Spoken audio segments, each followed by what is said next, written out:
चरमो जो नालो रोशन अली आहे। रोशन अली खिची कोट बोगारी जो असांजो पंहिंजो पाड़ो आहे ऐं हिकिड़े असांजे नेकर जी घर आहे 100 साल खां वठी।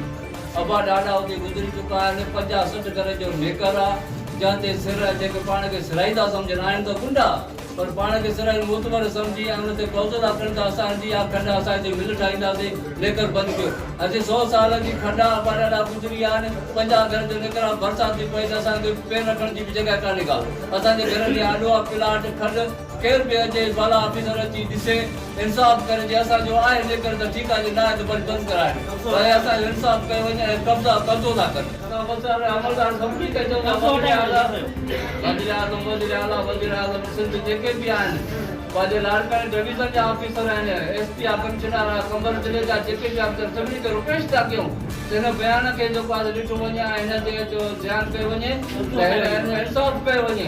असांजो इंसाफ़ कयो वञे त हिनखे हिन शइ खे ज़ालिमनि जे करे बंदि कयो वञे त वॾा ज़ालिम पाण गिरफ़्तार करे ऐं असांखे नुक़सानु